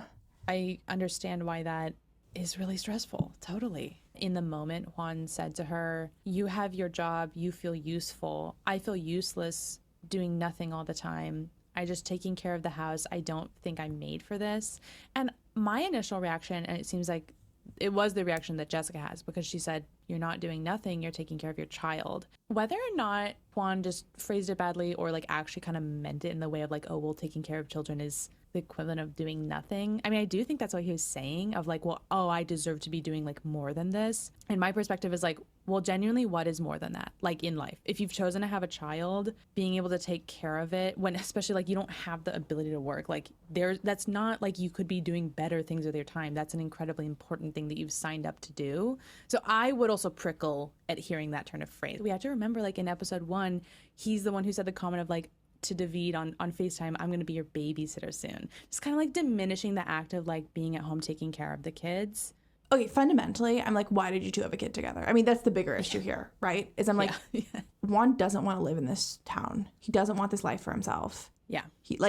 So why'd you have a kid? Because for me, it would be like hell on earth if I got placed in that situation. But I'm like, well, that's why I don't have a kid. Like, you know, I guess I just feel a lot of resentment in the way that they're approaching each other. Similar to Lucille, like resentment grows because you feel unappreciated or, you know, you do work that goes unseen or whatever. And like, I can't necessarily judge people, especially women who have been doing a lot of like unpaid labor for feeling that way. But I guess I just had this perception of like, gosh, this is not a good set of conversations or whatever.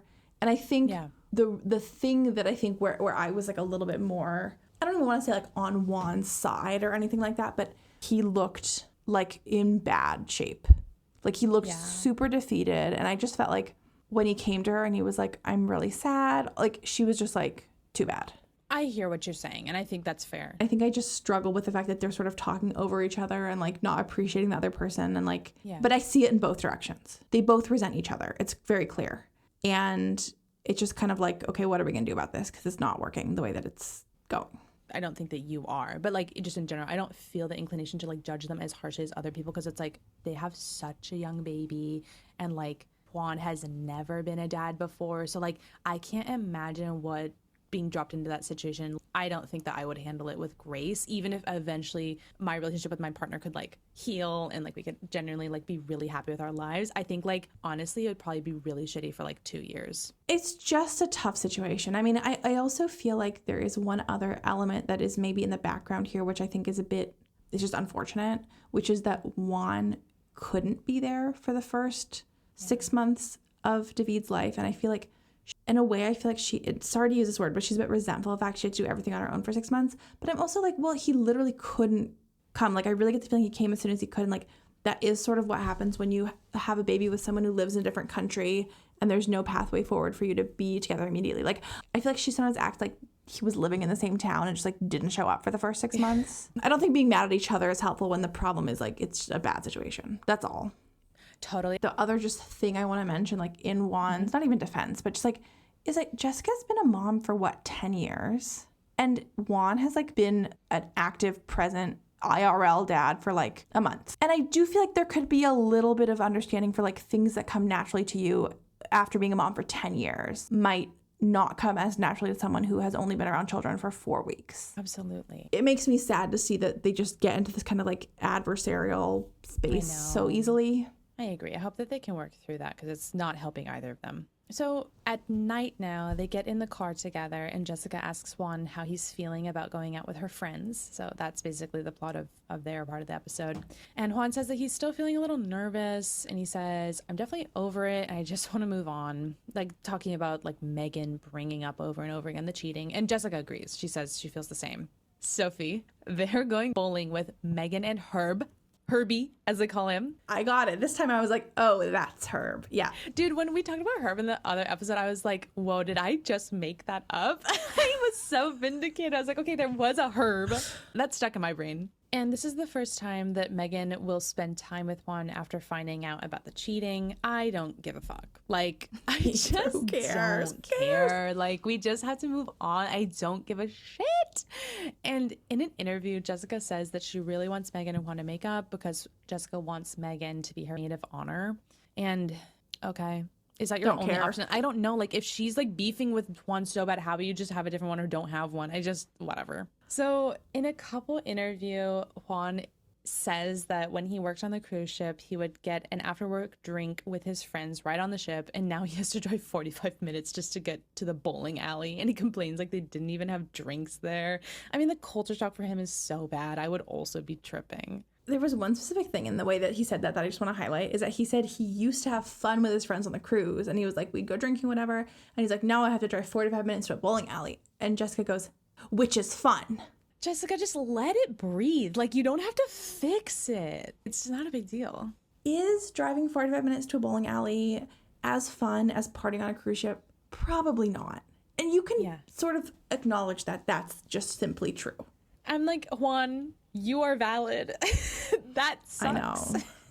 So then we cut from that interview to a Juan interview, and he says that even though Megin ruined their night out a few days ago, he's going to be the bigger person and just move on. He doesn't want any fighting or arguing. So that's how he's going into this situation. They meet up at the bowling alley, and high-key, everyone is so good at bowling except for Juan. Because it's the only thing they have to do. Yeah, I guess if you live in a small town with nothing to do, you get really good at bowling. Or like doing math or something. One of the two.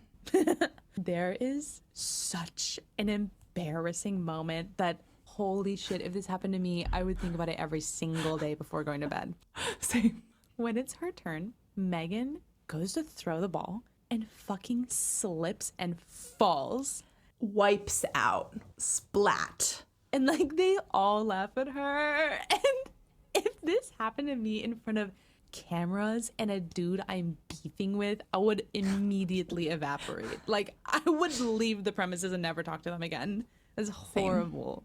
Megin, I felt bad for you, but it also was kind of funny, and you did deserve it a little bit. And that's kind of what Juan says in an interview. He's like, it's karma. Yeah. Jessica gets up to bowl next, and Megin comes and sits down and asks Juan how he's been showing Jessica that she can trust him again. Megin, read the room. The seriousness where she's like, so what are the steps you're taking to repair the relationship? It's not even like a fun, and it's like, why are you having such a weird, serious conversation about something that doesn't pertain to you at the fucking bowling alley? And then, girl, he turns to Megin immediately. He goes, how about quitting my job and coming here and leaving everything behind? He ate her fuck up, like gagged. And she kind of was gagged because she kind of backed off a little bit, and she goes, well, I just need to know that you're here 100% for Jessica and showing that she can trust you again. And I'm actually begging Megin to get a life. She goes, because I'm not 100% there. Who cares where you are? Irrelevant information. No one gives a shit, Megin. It's not your relationship. I can't get over this. I'm like, really? You are beyond overstepping. Like, this is so weird how involved you are. I know. And none of the other friends are. They're just kind of like sitting there quietly. Like, no one cares like Megin does. It's really genuinely weird. Like, she's giving me like single white female vibes, almost like this. Just like, why are you so it's too much into Jessica's life? Like, it is really too much. It's inappropriate. And Juan kind of goes off on Megin here. He tells her that he's sick and tired of having this conversation all the time. He says he doesn't even want to answer. He doesn't have to. It's between him and Jessica. That's it. And Jessica, she's back at this point. She jumps in too and tells Megin that because this keeps coming up, it makes him not want to even come and hang out. I would feel the same way. Yeah. And Megin says she's like, I can respect that. And I'm like, no, it's not can you? Just like, no one cares. Like, I don't know why she keeps interacting with them as if it's like they're waiting for her approval. I know. She really has misunderstood her role in their lives, I think. Yeah, I feel like she thinks that she's in the throuple with them. Like, they're Matt, Amani, and Ani. I'm just like, yeah, your opinion is actually irrelevant. It doesn't matter, objectively. Like, you can have an opinion, but it shouldn't hold weight in their relationship. Sorry. I know. But, okay, so she says she can respect it, but she tells Juan that if he ever does anything to hurt Jessica again, she'll ruin his life. Girl. On some level, I want to love a friend being so protective and loving, but something about this is like really giving me the ick. It doesn't feel like that's what she's doing. It almost feels like she like, I don't know what the words to put on it, but it just really feels gross. Well, at this point, too, for me, it's like, Jessica's made it clear where she stands. The real issue, if there is one, is that Jessica lied to Megin. That's the issue. Yes. Juan is irrelevant in Megan's relationship with Jessica. Either say, you know what, I can't support this relationship because, of all the lies. I feel disrespected as a friend. I don't want to be part of your wedding. I could respect that. But she's acting like she plays a role that she just doesn't. And like, why are you threatening him? Really weird. And like, I have wanted to talk to friends about their relationships before. I've never felt a desire to directly threaten the partner of a friend. Should I send your husband a threatening text today just to see what happens? He'd really start to spiral. He'd be like, what did I do to Sophie? What did I do? I'm just so bad. What did I do? Yeah. I mean, what's there to say? Megin, this is weird as fuck. Like, get a life. You gotta stop. You gotta stop. At this point, it's just weird. At the beginning, I was like, you know what? I have some sympathy for Megin being like a devoted friend. And now I'm like, you're actually creepy and scary. It gets to a point. I just really hope that at this point we can leave this plotline alone. I'm so over it. It's honestly not even like fun at this point. It's not entertaining. It's just weird as hell. It's just stressful and weird. It's kind of creeping me out, honestly, from Megin. But yeah, I get the feeling like we're going to continue to harp on this, and I don't care. I just fundamentally, where I'm at with Jessica and Juan is like, these people would not have dated for one singular week if she wasn't pregnant. If they didn't have a baby. They were together for a long time before they got pregnant. Well, do you mean like in real life, IRL, not like on vacation? In real life. I don't think that they would have lasted. I think if there were no children involved, I really think Juan would have been like, yeah, this is not working for me. I do wonder. But honestly, the things that like... the more I think about it, the more I'm like, how did their relationship last long distance for as long as it did? I look at these two people and for me, it's like a Stevi and Mahdi. I don't see the connection. I do. I feel like I do. But it's interesting that you see, don't. I don't know. I feel like I just don't get it. Like, to me, their connection is that they're David's parents. And I don't see more than that. I feel that in their couple interviews especially, which I think are like later in time, maybe like after filming has wrapped even, I feel that there's definitely chemistry between the two of them. And I think that they seem like they get along. And I wonder if it's like me defending them. But I don't know. I do think that like everything that like Juan is dealing with from Jessica's crazy friend Megin, plus adjusting to being a new country and like being a father for the first time, I'm not surprised that like we're not seeing them at their like most romantic and like getting along the best. Like probably like things aren't great between them, but like I don't know. Fundamentally, I have seen enough in like the later interviews that I feel that there's chemistry there. You know, I'm a stan. Like, I'm always going to defend them. I don't know. I know. And, like, I mean, I think there's just some things where, like, I'm just, like, more critical than you are or vice versa. Like, yeah. That's, I mean, neither of us are psychic, even though I did predict the proposal for Stevi. But, no, you pick up on a lot that I don't, and it may be the same vice versa. So, like... And vice versa. Share that opinion. Like, maybe I'm totally wrong. I think this is maybe fundamentally what it is. And I use these words, like, just as an approximation. I'm not trying to put... like judgment. Mm-hmm. I think Jessica is uptight and Juan is relaxed in a way that doesn't work, and that I can see it working because they met when she was on vacation. The thing is, they met when she was on vacation and he was working, so he was in his like more responsible mode in a way, and she was in her relaxed mode.